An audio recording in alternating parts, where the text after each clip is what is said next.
Hello everyone. இந்த வீடியோவில் நாம டிரான்சிட்டிவ் வெர்ப் அப்படின்னா என்னன்னு பார்க்கலாம். வேர்பை டிரான்சிட்டிவ் வேர்ப், இன்ட்ரான்சிட்டிவ் வேர்ப்னு சில சமயங்கள்ல நம்ம கிட்ட கேள்வியா கேட்குறாங்க. எப்படி சார் ஈஸியாக கண்டுபிடிக்கிறது? Very simple.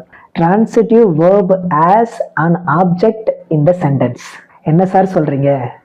ஆமா, ஒரு வாக்கியத்துல வேர்புக்கு அடுத்து ஆப்ஜெக்ட் வந்துருந்துச்சுன்னா அதை நாம டிரான்சிட்டிவ் வேர்ப் அப்படின்னு சொல்லலாம். SVO பேட்டர்ன்ல அந்த சென்டென்ஸ் இருக்கும். அதாவது சென்டென்ஸ் சப்ஜெக்ட் வேர்பு ஆப்ஜெக்ட் இந்த அமைப்புல இருக்கும். ஆப்ஜெக்ட் சப்ஜெக்ட் ஒண்ணுதான், நவுன் தான் அங்க இருக்கும்.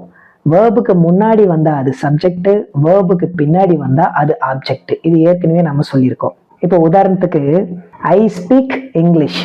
ஐ ப்ரொனவுன், நவுன் பேட்டர்ன். இங்கிலீஷ் பாடம், அதுவும் நவுன் பேட்டர்ன்.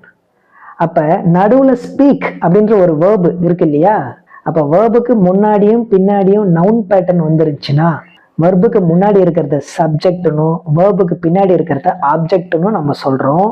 அப்படி ஒரு வாக்கியம் SVO சப்ஜெக்ட் வெர்பு ஆப்ஜெக்ட் பேட்டர்ன்ல அமைஞ்சிருந்ததுன்னா அந்த வாக்கியத்துல நடுவுல இருக்கிற வெர்பு டிரான்சிட்டிவ் வெர்பு. நம்மளால அந்த வாக்கியத்தை டிரான்ஸ்ஃபார்ம் பண்ண முடியும்.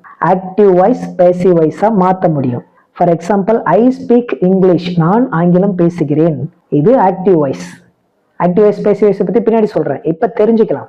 இப்ப இதே சென்டென்ஸை English is spoken by me, ஆங்கிலம் என்னால் பேசப்பட்டது அப்படின்னு நான் அங்க இருக்கிற வேர்பை டிரான்ஸ்ஃபார்ம் பண்ண முடியும்.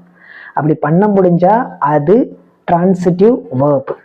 எளிமையா சொல்றேன், ஒரு வாக்கியம் சப்ஜெக்ட் வெர்பு ஆப்ஜெக்ட் இந்த பேட்டர்ன்ல இருக்குது சார் அப்படின்னா அதுல இருக்கிற verb transitive verb. I play cricket, she eats biryani, students right exam. இது எல்லாமே SVO பேட்டர்ன். யோசிச்சு பாருங்க, டவுட் இருந்தா கமெண்ட் பண்ணுங்க.